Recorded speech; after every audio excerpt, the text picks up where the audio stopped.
The call came from a social worker. Are you his daughter? I hadn't heard my father's name in years. Then she told me he was broke, sick, and alone. But his house wasn't empty. And so I started digging. I was standing in a quiet hallway outside a meeting room, holding my phone against my ear, trying to keep my voice steady while my stomach turned cold.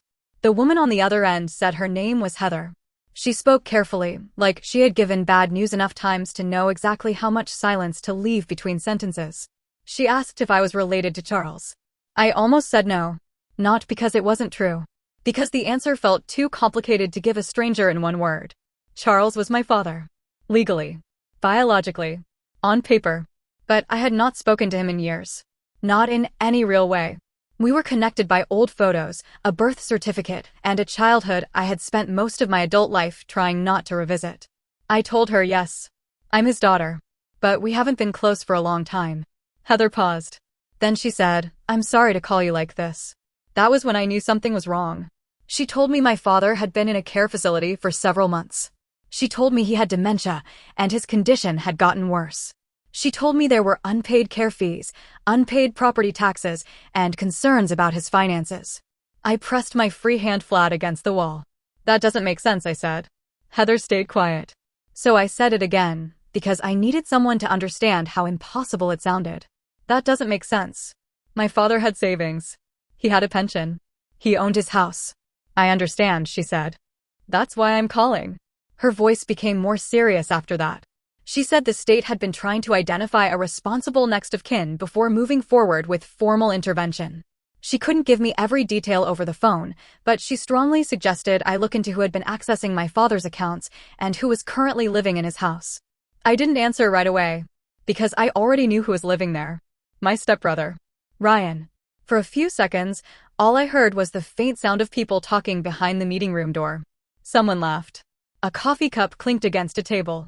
Life kept moving around me like I had not just been dragged back to the one place I had spent 15 years escaping. Heather asked gently, are you still there? I swallowed. Yes. She gave me the name of the facility, the case office number, and told me there was a limited window before the county took more direct action to protect whatever assets my father had left. When the call ended, I just stood there. My first feeling was not grief. It was anger. Not loud anger. Not the kind that makes you scream or throw something. It was colder than that. Because my father could be many things. Weak. Passive. Absent when I needed him. But he had worked his whole life. He paid off that house. He planned carefully. He kept receipts in labeled folders and changed smoke alarm batteries every spring. There was no reason he should have been broke. There was no reason he should have been sitting in a struggling care facility while Ryan lived in his house. Unless someone had let it happen. Or worse, used it. I went back into the meeting because I didn't know what else to do. I sat there with my notebook open and wrote nothing. People talked about numbers and schedules, and I nodded like I was listening. But all I could think was, Ryan is in the house. My father is alone. And nobody called me until there was almost nothing left. That night, I sat at my kitchen table with my laptop open and started searching. Public records. Property tax notices. Old phone numbers. Anything I could find. The house was still in my father's name. The taxes were behind. There were notices. Not one. Several. Then I started making calls. Most people would not tell me much. I expected that. Privacy rules. Legal limits. Polite voices saying, I'm sorry, we can't disclose that. But after 2 days, the shape of the truth started forming anyway. My father had been moved out of the house after a medical emergency. Ryan had stayed behind. Nobody could find a valid power of attorney. Nobody could find guardianship paperwork. Nobody could explain why my father's pension deposits appeared to keep coming in while his care expenses went unpaid. And Ryan had always been better at taking than explaining. I learned that young. I was 13 when my mother died. Her name was Carolyn. For a long time after she was gone, the house felt like it was holding its breath. My father barely spoke unless he had to. The curtains stayed closed too often. Dinner became whatever could be heated in 5 minutes. Some afternoons, I came home from school and found him sitting at the kitchen table, staring at nothing, his coffee cold in front of him. I didn't know how to help him. I was a kid. So I tried to be quiet. Useful. Easy to manage. I washed dishes without being asked. I folded laundry. I stopped asking for things. I thought if I made myself small enough, maybe he would not feel like he had to carry me too. For a while, it was just us. It was sad, but it was ours. Then he met Sandra. I wanted to like her. I really did. When my father first brought her to the house, she smiled too much. She walked from room to room like she was already deciding where her things would go. She touched the back of the couch, the kitchen counter, the framed photo of my mother on the hallway table. "This place has good bones," she said. I remember that because it felt like such a strange thing to say in a house where my mother's slippers were still beside the bed. Sandra had a son named Ryan. He was a year older than me, and from the moment he walked in, he acted like he had been promised something. He sprawled on the couch with his shoes on. He opened the fridge without asking. He looked at my room and said, "This one's bigger than mine." I laughed awkwardly because I thought he was joking. He wasn't. Sandra and Ryan moved in before I had time to understand that my life was changing. At first, it was small things. My mother's mugs disappeared from the kitchen cabinet. Her coat was removed from the hook by the back door. The photo of her holding me at the lake vanished from the living room shelf. When I asked where it went, Sandra said, "Your father needs a fresh start." I said, "That was my mom." Sandra looked at me like I was being difficult. I know that. But grief can become unhealthy if you keep feeding it. I waited for my father to say something. He didn't. He stood at the sink, rinsing a plate that was already clean. That became the pattern. Sandra decided. Ryan benefited. My father stayed quiet. The guest room upstairs had always been my favorite room. My mother kept extra blankets in the closet, and sometimes when I missed her, I would sit there because it still smelled faintly like her lavender detergent. One day, I came home and found Ryan's clothes on the floor in that room. His posters were on the wall. His game console was plugged into the TV. His shoes were kicked near the bed like he had always belonged there. I stood in the doorway and said, "Why is your stuff in here?" Ryan smirked. "Mom said I could have it." I went downstairs. Sandra was in the kitchen. "Why does Ryan get that room?" I asked. She didn't look up. "Because he needs more space." "I'm still in the small room." "You have a room." "My room gets freezing." She sighed like I was exhausting her. "Not everything is about you." My father was sitting at the table. He heard everything. He kept his eyes down. A week later, I was moved into the little room over the garage. Sandra called it more private. In winter, I slept in a sweatshirt and socks. In summer, the air felt trapped and heavy. Rain hit the roof so loudly it sounded like gravel being thrown above my head. I told myself it was fine because arguing never changed anything. By the time I was 16, I understood my place in that house. Ryan got rides. Ryan got money. Ryan got second chances. I got told to be grateful. When Ryan got a truck, Sandra made a big production out of it. There was a bow on the hood. My father stood beside her in the driveway, smiling weakly while Ryan grabbed the keys and acted like he had earned them. I watched from the porch. Later, when I asked about learning to drive, Sandra laughed. "If you want a car, get a job." I said Ryan didn't. Her face changed. "Ryan is different." That was all she said. Ryan is different. I heard that sentence in 100 forms. Ryan needed support. Ryan had potential. Ryan deserved stability.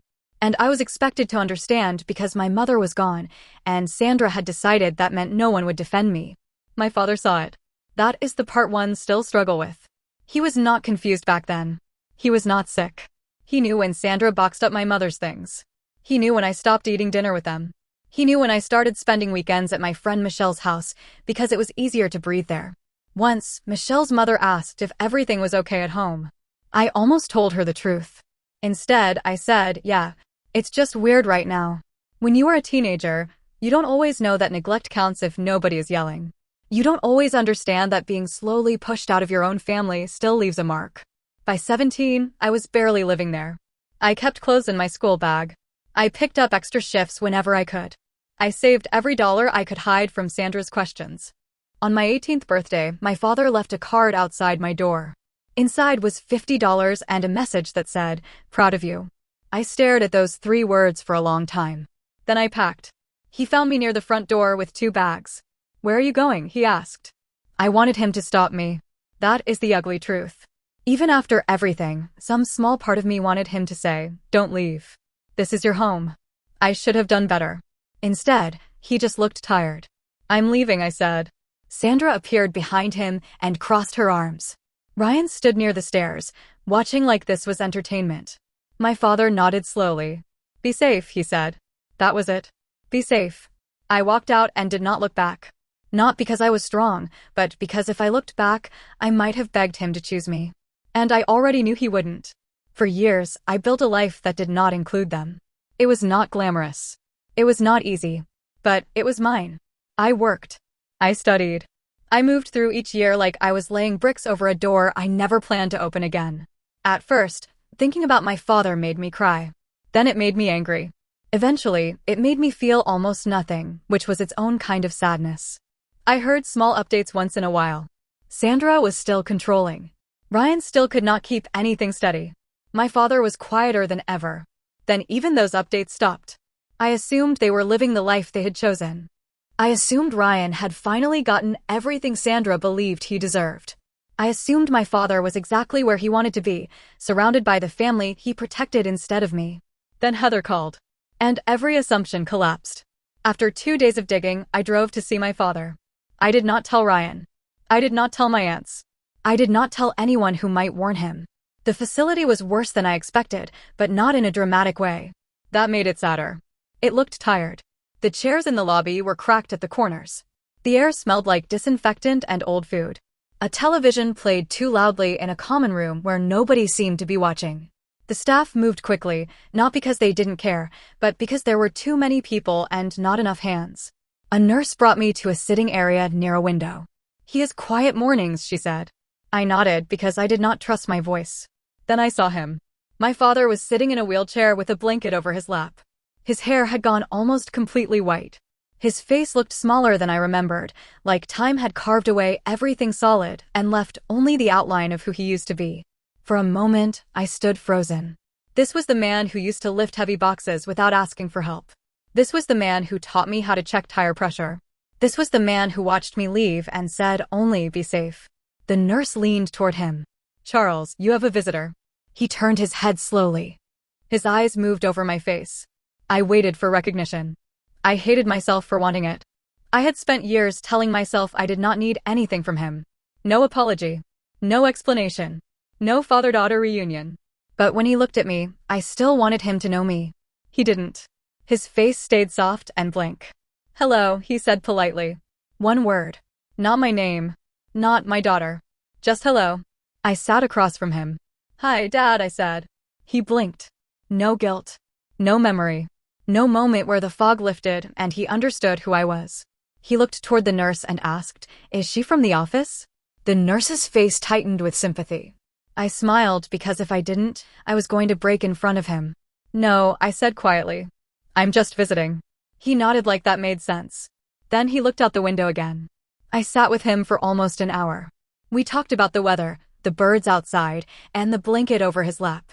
He told me 3 times he was waiting for someone to pick him up. Each time I asked who. Each time, he frowned like the answer was just out of reach. "I don't know," he said. That was when the anger settled fully into me. Not because he forgot me. I could not blame him for that. But someone had allowed him to become this vulnerable and then used that vulnerability for convenience. After the visit, Heather told me what steps existed to protect him. She told me I needed an elder law attorney. So I found one. Patrick was not warm, and that was exactly why I trusted him. He listened without interrupting while I explained the call, the facility, the house, Ryan, the missing paperwork, and the unpaid bills. He asked precise questions. Dates, account access, property status, medical capacity, whether Ryan had any legal authority. When I said, "I don't think he does," Patrick leaned back in his chair. "Thinking isn't enough," he said. "We verify." So we verified. And the more Patrick found, the worse it got. There was no valid power of attorney naming Ryan. No guardianship. No court appointment. Nothing that gave him legal control over my father's money or property. But my father's pension had still been accessed. His bills had gone unpaid. The house had been neglected. And Ryan had been living there as if my father had already died and left him everything. Patrick explained the process carefully. "We don't handle this through emotion," he said. "We handle it through the court." He filed for emergency temporary guardianship and authority to protect my father's assets. He documented the unpaid care costs, the property tax warnings, the account concerns, and my father's medical incapacity. It did not happen overnight. It felt slow because every day my father stayed there felt like another day stolen. But the process moved quickly because there was an incapacitated adult at risk, a home losing value, and money being used without clear authority. The first time I saw the court papers with my name on them, my hands shook. I did not want power over my father. I wanted the opposite. I wanted never to think about that house again. But the court gave me authority to protect what was left of him. Once I had it, I knew where I had to go. I had not seen the house in years. I thought I would feel something dramatic when I pulled up. Maybe I would cry. Maybe I would feel like a scared teenager again. Maybe I would hear my mother's voice in some corner of my memory. Instead, I felt strangely calm. The house looked tired. The lawn had grown uneven and wild. The porch railing sagged. There were bags of trash near the side gate and stains on the driveway. One of the front windows had a crack running across the lower corner. For a few seconds, I sat in my car and stared. This was the place Sandra had slowly pushed me out of. This was the place Ryan had been handed like a prize. This was the place my father had protected with silence until silence became the only thing he had left. I walked to the door and knocked. I did not go in without permission. Patrick had warned me not to give Ryan any excuse to twist the situation. Everything had to be clean, documented, controlled. After the third knock, the door opened. Ryan stood there wearing an old t-shirt, looking annoyed, like I was interrupting his morning. At first, he didn't recognize me. Then he did. His mouth curled into the same old smile. "Well," he said, "look who decided to show up." I looked past him. The smell came through the doorway before I saw much else. Stale food, smoke, damp carpet, the kind of smell that clings to a neglected house. "We need to talk about my father," I said. Ryan gave a short laugh. "Now you care." The words hit exactly where he wanted them to. I did not react.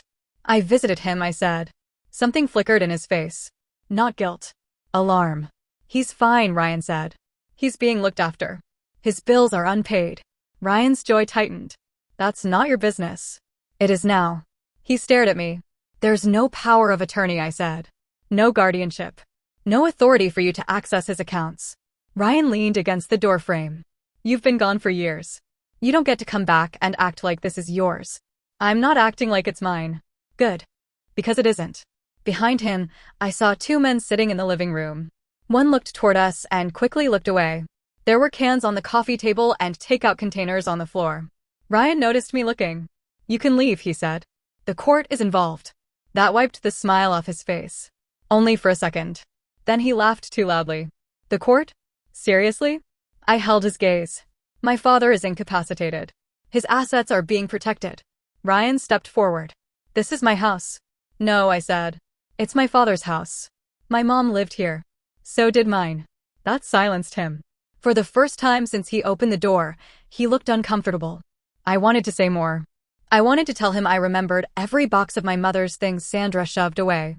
I remembered the room, the truck, the dinners where I sat silent because nobody cared what I had to say. But Patrick's voice was in my head. "Do not argue the past on the porch. Do not threaten. Do not escalate." So I didn't. "You'll be receiving legal notice," I said. Ryan snorted. "You think papers scare me?" "No," I said. "I think consequences do." Then I turned and walked back to my car. As I drove away, I saw him standing in the doorway with his phone in his hand, already calling someone. For the rest of that day, my phone stayed quiet. By the next morning, it started. First, an unknown number. Then another. Then my Aunt Betty. I let it go to voicemail. Her message was sharp and breathless. "Amanda, I don't know what you think you're doing, but Ryan called me very upset. You need to stop this before you make things worse." Make things worse. My father was sitting in a facility asking if I was from the office. His money was disappearing. His house was being ruined. But now that Ryan was upset, everyone wanted peace. Patrick had legal notice served that afternoon. It was not dramatic. No shouting. No revenge speech. Just paperwork. Ryan was formally told that he had no authority to access my father's accounts, no permission to allow unauthorized occupants, and no right to damage or devalue property belonging to an incapacitated adult under court protection. He refused to cooperate. Of course he did. He claimed he had tenant rights. Patrick expected that. He did not pretend the law was simple just because I was angry. He told me removing someone from a property had to be handled carefully, especially when they had lived there for a while. So we did it carefully. The court reviewed financial records, unpaid obligations, the property condition, and the risk to my father's estate. Patrick requested emergency possession and protective orders tied to the guardianship case. Not because Ryan was my stepbrother. Not because I hated him. Because my father's care depended on preserving assets Ryan was using and damaging. When the order came through, I read it 3 times. Then I sat alone in my car and cried. Not because I was sad. Because the system that took 2 weeks to protect my father had done more for him than he had done for me in years. The first thing secured was the truck. Not stolen. Not taken as some childish revenge. Secured. It was registered in my father's name. Insurance notices were behind. The vehicle was part of the estate assets, and Patrick arranged for it to be moved into storage so it could not be damaged, hidden, or sold. I did not need to be there. But I went. I parked down the street while the tow operator handled it. My hands were wrapped around the steering wheel, and my heart beat so hard it made my chest ache. When the truck was lifted from the driveway, the porch light snapped on. Ryan came outside barefoot, yelling, "What are you doing?" "That's my truck." The tow operator kept working. Ryan rushed closer, pointing at him. "I'm calling the police." I got out of my car. Ryan froze when he saw me. "You should call them," I said. His face twisted. "You think this is funny?" "No." "Then why are you smiling?" I hadn't realized I was. The smile faded. Because for once, something that belongs to my father is being protected. He looked at the truck, then back at me. "You're insane." I didn't answer. Ryan wanted a fight. He wanted me emotional, messy, loud. He wanted to tell everyone I had shown up acting unstable. So I gave him nothing. The truck left. Ryan stood in the driveway watching it go, and for the first time in my life, he looked powerless. It did not feel good. It felt necessary. 2 days later, the sheriff's office enforced the court order. Patrick warned me not to expect satisfaction. He said these moments were rarely clean. People cry. They shout.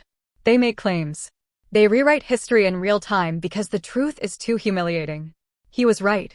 Ryan argued from the moment the deputies arrived. Deputy Frank explained the order calmly. Ryan kept talking over him. "This is my home." "The court order gives temporary possession to the guardianship estate," Deputy Frank said. "My mother lived here." "That does not change the order." "I've been here for years." "That does not change the order." Then Ryan saw me near the driveway. His whole face changed. "You," he said. I stayed where I was. He walked toward me, but Deputy Frank stepped between us. Ryan pointed at me. "You did this because you're bitter." "I did this because my father is sick, his bills were unpaid, and his money was being used without clear authority." "That's not what happened." "Then you can explain it in court." His mouth opened, then closed. That was the thing about Ryan. He could talk over family. He could bully a teenage girl. He could charm people who wanted to believe him. But court records didn't care about his tone. Bank statements didn't care about Sandra's version of the past. Unpaid care bills didn't care that Ryan had once been the favorite. The deputies gave him time to collect immediate personal belongings. He shouted the whole time. His friends moved quickly, avoiding eye contact. Bags came out of the house. Clothes. Chargers. A game console. Random boxes. Ryan tried to grab items that belonged to my father. Deputy Frank stopped him. Ryan tried to say tools in the garage were his. They weren't. He tried to say furniture belonged to his mother. Some of it probably had. Patrick had already arranged for disputed personal property to be inventoried instead of handed out in the driveway. That mattered. I did not want this to become what my aunts were already calling it. A purge. A tantrum. A revenge attack. Everything was listed, photographed, preserved where needed, and handled through legal channels. That did not make Ryan less furious. When he finally stood on the curb with bags around his feet, he looked at me like I had become the villain of his entire life. "You ruined me," he said. I looked at him for a long moment. There were so many things I could have said. "You ruined yourself. You had years to get your life together." You watched me get pushed out and smiled. But what came out was quieter. "No," I said. "I stopped you from ruining him." Ryan laughed, but his voice cracked. "You don't even care about him." That landed because the truth was complicated. I did care. But not in the simple way people want daughters to care. I cared about the man in the wheelchair who did not know my name. I cared about the father who taught me practical things before grief hollowed him out. I cared about the human being who deserved clean sheets, safe care, and dignity. But the father who let Sandra erase me? The father who watched me leave? I did not know how to care about him without also grieving what he failed to be. "Maybe I care differently now," I said. Ryan shook his head. "You always thought you were better than us." "No," I said. I finally stopped letting you decide what I deserved. He looked away first. That was the last time I saw him in person. After he was removed, I walked through the house with Patrick's assistant and a property inspector. It was worse inside than I had realized. Not beyond repair, but neglected in every visible way. Stained carpet, damaged walls, broken cabinet doors, trash in the garage, old watermarks under a sink that should have been fixed months earlier. Then we reached the attic. I almost did not go up, but I did. In the back corner, behind dusty storage bins and a cracked plastic fan, I found boxes with my mother's handwriting on them. Carolyn's books, Carolyn's quilts, Carolyn's photos. For years, I had imagined Sandra throwing everything away. But there they were, taped shut, forgotten, waiting. I opened one box and found the lake photo that had disappeared from the living room when I was a kid. My mother was laughing in it. I was small, sunburned, leaning into her side. I sat on the attic floor and held that frame against my chest. That was the only moment I fully cried. Not because Ryan was gone. Not because the house was damaged. Because I finally understood something I had not been able to accept as a teenager. Sandra had removed my mother from the walls. But she had not removed her from my life. And Ryan had lived in that house for years without ever understanding what the real valuable things were. The house was sold as is. I did not keep it. I did not want to fix it. I did not want to walk through those rooms and pretend reclaiming them would heal me.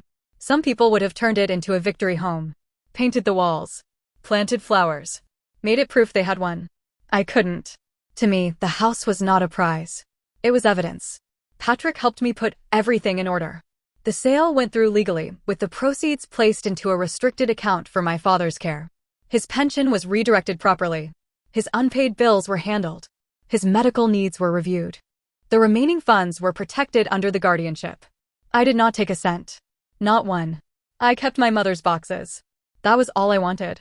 Once the money was secured, my father was moved to a better memory care facility. The first time I visited him there, I sat in my car for 10 minutes before going inside.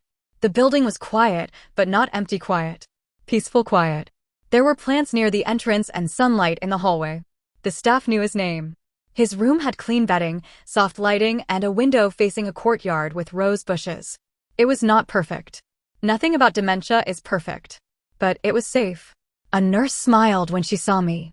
He had a good morning, she said. My father was sitting at a small table with colored pencils in front of him. He was filling in a picture slowly, carefully, his hand trembling around the pencil. I knocked softly on the open door. He looked up. For one impossible second, his face brightened. My heart jumped. Then he said, "Are you here to take me to lunch?" I smiled. "If you want lunch, I can sit with you." He nodded like that was a fine answer. I sat beside him. We colored for a while. A grown woman sitting beside the father who failed her, coloring flowers in a book while he asked the same two questions again and again. But it was the calmest I had felt in weeks. He did not apologize. He never would. He did not remember Sandra moving me over the garage. He did not remember Ryan getting the truck. He did not remember me leaving with 2 bags while he stood in the hallway and let me go. In some ways, that felt unfair. The person who owed me answers no longer existed in a form that could give them. All that remained was this gentle, confused old man who liked yellow pencils and asked if the roses outside belonged to him. After about an hour, he looked at me and said, "You're nice." I had to look away, because that hurt more than I expected. Not because it was cruel, because it was kind. "I'm trying to be," I said. He went back to coloring. That evening, my phone started again. Betty called 3 times. Sharon sent a message that said, "Whatever Ryan did, you went too far." Then came a longer one. "You sold the house out from under him. He has nothing now." Sandra would be devastated. I stared at that message for a long time. Sandra would be devastated. Maybe she would. Maybe the woman who boxed up my mother's life would be heartbroken to know her son had been removed from the home she treated like his inheritance. Maybe she would call me cruel. Maybe she would say Ryan was family. But I was family too. That was the part they always skipped. I wrote back only once. "Every dollar from the house is paying for my father's care. Ryan can contact the attorney about any personal property that belongs to him." Then I muted the conversation. The calls still came. My cousins joined in. People who had not asked about me in years suddenly had opinions about forgiveness. One message said, "You let old childhood pain make you heartless." I almost replied. I almost typed, "No, old childhood pain taught me what happens when everyone stays quiet." but I deleted it. I was tired of explaining pain to people who only recognized it when Ryan felt it. A few weeks later, I heard Ryan was staying with a friend. He was angry, embarrassed, and telling everyone I had manipulated the court and stolen what should have been his. That was the story he needed. He needed me to be the villain. He needed the house to have been stolen from him, because admitting the truth would mean admitting he had been living on borrowed time, borrowed money, and borrowed authority. I do not know what happens to him next. Maybe he figures his life out. Maybe he doesn't. That is no longer mine to manage. My responsibility is the man in the memory care room who does not know I am his daughter, but smiles when I bring him cookies. My responsibility is making sure his bills are paid, his clothes are clean, and nobody uses his confusion as an opportunity again. Some days, I still feel angry. Some days, I sit in my car after visiting him and cry for the girl who wanted her father to choose her. But I do not regret what I did. I regret that it had to be me. I regret that the people yelling now were silent when silence would have mattered. I regret that my father spent his strong years failing me, and now I am using my strong years protecting him. That is the part one don't know how to explain. It does not feel like forgiveness. It does not feel like revenge either.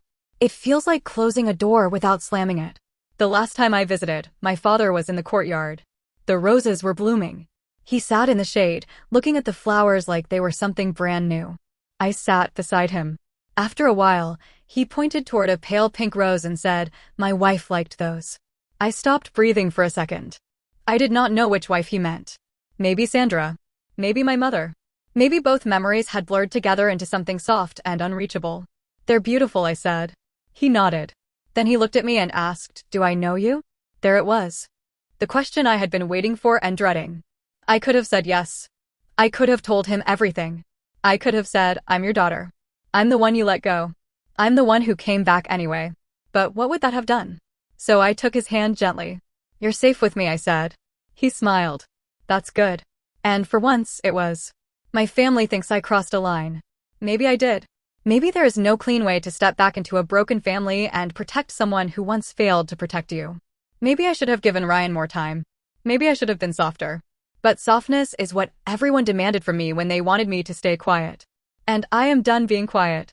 Did I go too far by using the court to remove my stepbrother from my father's house? Or did my family only call it cruelty because, for once, the consequences landed on him?